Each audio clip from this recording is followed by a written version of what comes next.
Welcome to Wood Glueru. I'm going to show you a little before and after of this wall behind me, which is in our living room.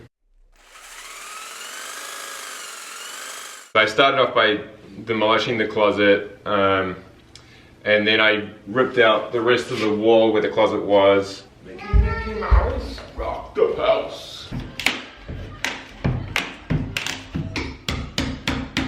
Some people choose to work barefoot, but I believe in safety, and that's why I always wear my flip-flops. Someone accidentally put a bedroom closet in a living room, so we had to fix that. Whoa.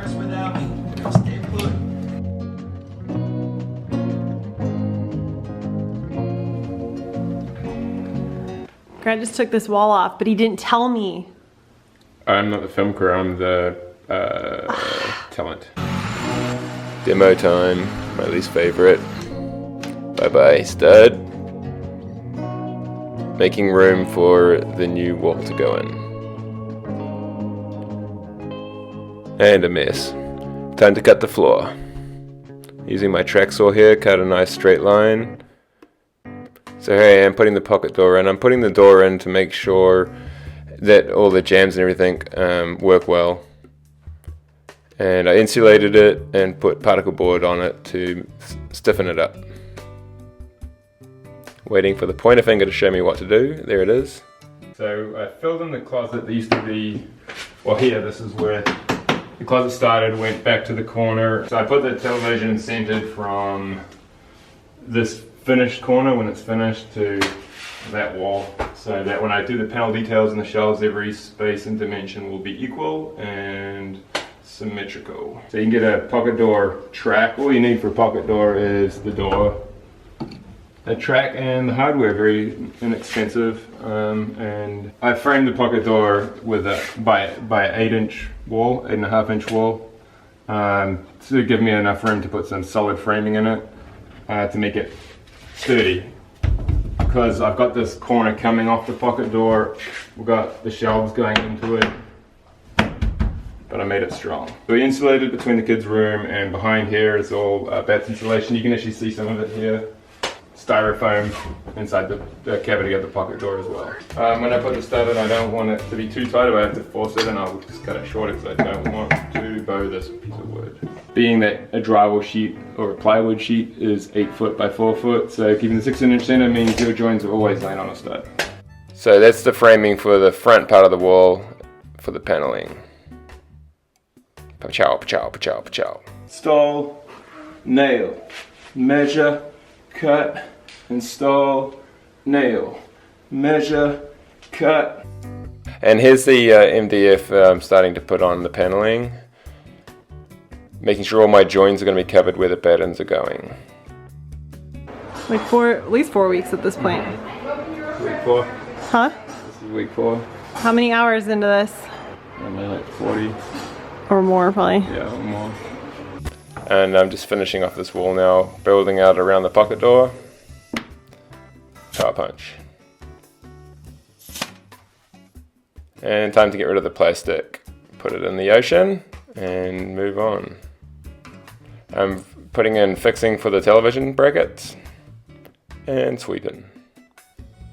Flip and drop. Put paint on this thing, make it white.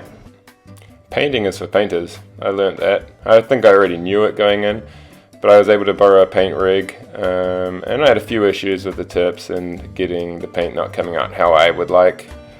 So I eventually sanded it back a little bit, and then the top coat came out pretty bad too, so I don't know what to say. Don't get painting advice from me. Maybe pay somebody to do it for you. So now time to put the TV in. I got the fixing already behind there, 2x8s for the bracket to screw to, so it was an easy install.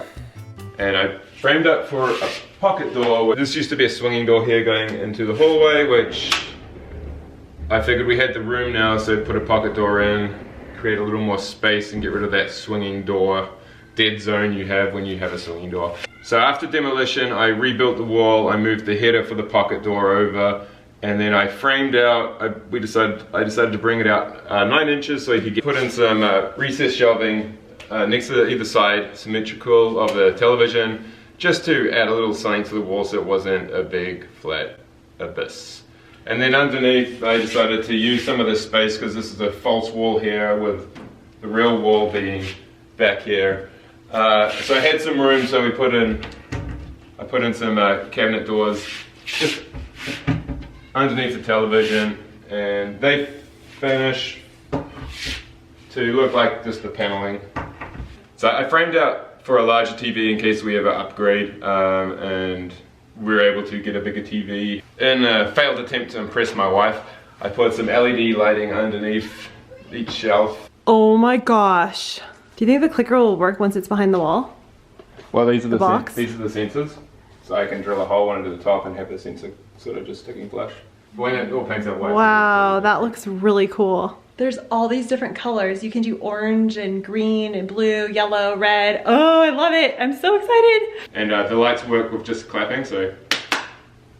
Just kidding, it's a remote. So that way when people ever come over to our house, we can really impress them and like, well, these people are so cool. I'm like, I know.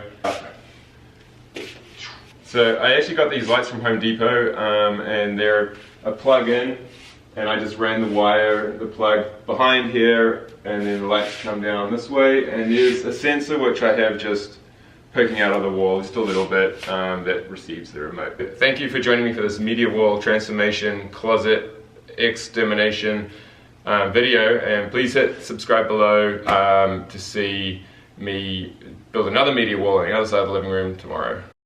Today what I'm doing is working on a man sanctuary. So I put some plastic up in this little, take a little section of the living room, put the plastic up, and I can come in here and make noise and I get left alone. Hit the subscribe button to join my channel.